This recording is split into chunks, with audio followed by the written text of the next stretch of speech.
Hello everyone, आप सभी का हमारे यूट्यूब चैनल पर एक बार पुनः स्वागत है। आइए आज के इस वीडियो में हम सल्तनत काल का वीडियो लेकर उपस्थित हुए हैं। इस वीडियो में हम जानेंगे कि सल्तनत काल की शुरुआत कैसे हुई, सल्तनत काल के कौन से संस्थापक थे, सल्तनत काल का समय क्या था, सल्तनत काल की कालावधि क्या थी और सल्तनत काल को पतन करने में कौन जिम्मेदार था।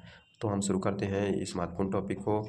सल्तनत काल की शुरुआत जो कि 1224 ईस्वी में हुई थी और 1224 ईस्वी में सल्तनत काल की जो शुरुआत होती है वह शुरुआत करने वाले जो थे वह कुतुबुद्दीन ऐबक थे। कुतुबुद्दीन ऐबक ने गुलाम वंश की नींव रखते हैं और गुलाम वंश की नींव रख के वह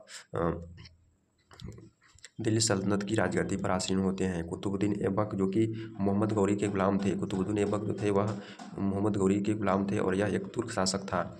कुतुबुद्दीन ऐबक तुर्क शासक था। यह 1224 ईस्वी में गुलाम वंश की नींव रखता है। 1226 ईस्वी में गुलाम वंश की नींव रखी जाती है और यह 1526 ईस्वी तक 1526 ईस्वी तक पूरा 5 राजवंश शासन करते हैं सल्तनत काल में। तो कालावधि 320 वर्ष तक 5 राजवंश जो है वह सल्तनत काल की राजगद्दी पर शासन करते हैं। दिल्ली सल्तनत में दिल्ली की राजगद्दी पर 5 राजवंशों ने शासन किया। इसका जो पतन होता है वह 1526 ईस्वी, जो कि बाबर के जैसे ही शासन की शुरुआत होती है वैसे ही सल्तनत काल का अंत होने लगता है। तो कुतुबुद्दीन ऐबक दिल्ली सल्तनत पर शासन करने वाला पहला सुल्तान शासक था। कुतुबुद्दीन ऐबक के संबंध में कुछ बातें हैं। वह भारत में शासन करने वाला पहला मुसलमान शासक था। यह पहला तुर्क शासक था। तो दिल्ली सल्तनत की स्थापना 1224 ईस्वी में जो 1526 ईस्वी तक चला था। इसका मुख्य केंद्र बहुत समय तक दिल्ली रहा। हालांकि दिल्ली सल्तनत के अंतिम समय में राजधानी आगरा कर दिया जाता है, फिर भी दिल्ली का महत्व कम नहीं हुआ था। दिल्ली के आसपास बहुत सारे क्षेत्र थे जहाँ के शासकों द्वारा शासित किए गए, इसी कारण दिल्ली सल्तनत कहा गया। हालांकि एक समय ऐसा भी आया जब दिल्ली सल्तनत के शासकों ने भारत के बहुत बड़े भूभाग पर अपना अधिकार कर लिया था, जैसे अलाउद्दीन खिलजी, मोहम्मद बिन तुगलक जैसे शासकों ने अपना विस्तार जो है वह दक्षिण भारत तक कर लिया था। कुतुबुद्दीन ऐबक 12वीं शताब्दी के अंतिम समय में पृथ्वीराज चौहान जो दिल्ली अजमेर में शासन करते थे उन पर उन्होंने सन 1191 में आक्रमण कर दिया था, जिसमें मोहम्मद गौरी की बुरी तरह से हार हो जाती है और फिर यह 1 वर्ष बाद आक्रमण करता है और 1193 में भी आक्रमण करता है। मोहम्मद गौरी भारत के बहुत बड़े क्षेत्रों पर अपना अधिकार कर लेता है, लेकिन वह सीधे यहाँ शासन नहीं करता है। इसका जो गुलाम था कुतुबुद्दीन ऐबक उसको भारत का शासक बना देता है और खुद वह अपना देश जहाँ से आया था वह तुर्क चल जाता है, तुर्किस्तान, जो कि मध्य एशिया समरकंद में पड़ता है। जब 1206 में जब मोहम्मद गौरी की मृत्यु हो जाती है तब उसका गुलाम कुतुबुद्दीन ऐबक वह भारत का स्वतंत्र शासक घोषित कर लेता है। 1206 में कुतुबुद्दीन ऐबक द्वारा भारत में स्वतंत्रता की स्थापना कर ली जाती है और उसी को आगे चलकर दिल्ली सल्तनत के नाम से जाना गया। 320 साल तक जो भारत के उत्तरी भाग है उस पर दिल्ली सल्तनत के शासकों का वर्चस्व रहा। इसका पतन 1540 ईस्वी में हुआ। इसका पतन बाबर के द्वारा हुआ। यह मुगल शासक था जो दिल्ली पर आक्रमण कर देता है और वो दिल्ली सल्तनत का अंतिम शासक इब्राहिम लोदी उसको मार देता है और यहीं से दिल्ली सल्तनत का अंत हो जाता है और भारत में मुगल साम्राज्य की स्थापना हो जाती है। इस 320 वर्ष की अवधि में दिल्ली सल्तनत के अंतर्गत 5 राजवंश जो है वह शासन करते हैं। ये 5 राजवंश थे: गुलाम वंश, खिलजी वंश, तुगलक वंश, सैयद वंश और लोदी वंश। तो 320 वर्ष की जो पूरा अवधि थी सल्तनत काल चलता है 320 वर्षों तक। उन 320 वर्षों में प्रमुख राजवंशों ने शासन किया, जिसमें पहला था गुलाम वंश, खिलजी, दूसरा खिलजी, तीसरा तुगलक, चौथा सैयद और पाँचवा लोदी। तो 320 वर्षों में दिल्ली सल्तनत के अंतर्गत जिन राजवंशों ने शासन किया था वो इस प्रकार से था। और गुलाम वंश जो कि 1206 से 1290 तक चलता है। तो आइए हम इस वंश के विषय में हम उसके संस्थापक और कालावधि जानते हैं कि उसका शासक कौन था। उसका कालावधि जो सल्तनत काल चला था वह 320 वर्ष चला था।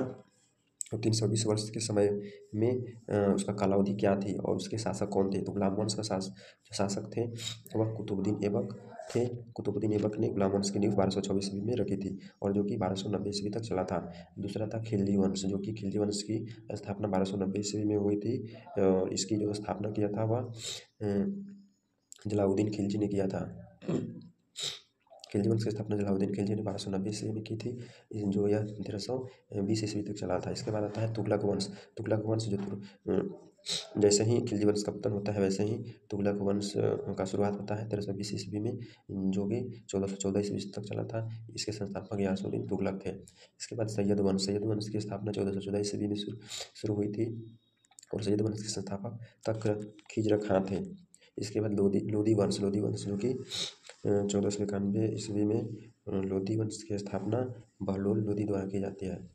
लोधी वंश जो कि 1491 ईस्वी में इसकी स्थापना जो है वो करते हैं बहलोल लोधी। इसका कालावधि लोधी वंश का कालावधि कब तक से कब तक शासन किए थे, तो 1491 से लेकर के 1526 ईस्वी तक। इस प्रकार हम देखते हैं कि गुलाम वंश से लेकर के लोधी वंश तक के प्रमुख शासकों ने 320 वर्षों के इन कालावधि में अलग अलग समय में अलग अलग तरह से शासन किया और कुछ इसमें मजबूत शासक तो कुछ कमज़ोर शासक दिखाई दिए। और उसी तरह से पूरे भारत के दिल्ली सल्तनत में शासकों ने अपना वर्चस्व और साम्राज्य का विस्तार किया।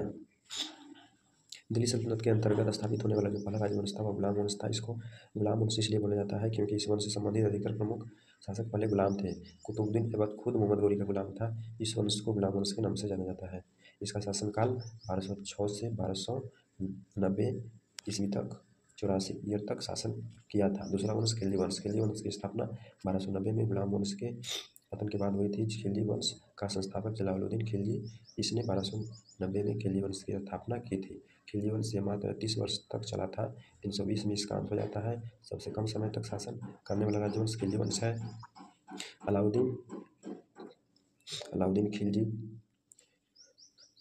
जलालुद्दीन खिलजी जैसे शासकों ने शासन किया तो खिलजी वंश की स्थापना जलालुद्दीन खिलजी ने की थी। ये याद रखने वाली पॉइंट है। सल्तनत काल का बहुत ज़्यादा प्रसार होता है। दक्षिण भारत को भी जीतकर दिल्ली सल्तनत के अंतर्गत मिला लिया जाता है। इसके बाद तीसरा राजवंश था तुगलक वंश। इसकी स्थापना सन 1320 ईस्वी में हुई थी। 1320 ईस्वी में गियासुद्दीन तुगलक ने तुगलक वंश की स्थापना की थी। खिलजी वंश की स्थापना यह 1320 ईस्वी में हुई और 1414 तक चला। तुगलक वंश दिल्ली सल्तनत के अंतर्गत चलने वाला सबसे लंबा समय तक शासन करने वाला राजवंश था। तुगलक वंश 1320 ईस्वी से 1414 तक चला था। इसने 94 वर्षों तक शासन किया था। तुगलक वंश के शासकों ने लगभग 94 वर्षों तक शासन किया। इसमें गियासुद्दीन तुगलक, मोहम्मद बिन तुगलक, फिरोज शाह तुगलक जैसे प्रमुख नाम आते हैं। अगला राजवंश है सैयद वंश। सैयद वंश 1414 से लेकर के 1451 तक चला था। इसका संस्थापक खिजर खां थे। इसके बाद अगला राजवंश है लोधी वंश। इसकी स्थापना 1451 में बहलोल लोधी द्वारा की गई थी। ये दिल्ली सल्तनत के अंतर्गत शासन करने वाला अंतिम राजवंश था।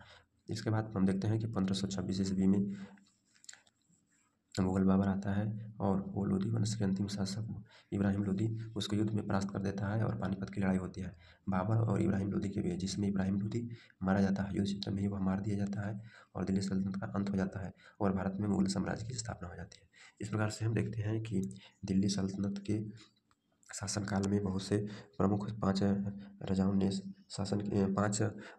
ने शासन किया और इन 5 राजवंशों ने 320 वर्षों की अवधि में दिल्ली सल्तनत के साम्राज्य को काफ़ी विस्तार किया और उस साम्राज्य की बागडोर को, उस साम्राज्य की नींव को संभालने के लिए काफ़ी प्रयास किए। तो आज के लिए इतना ही।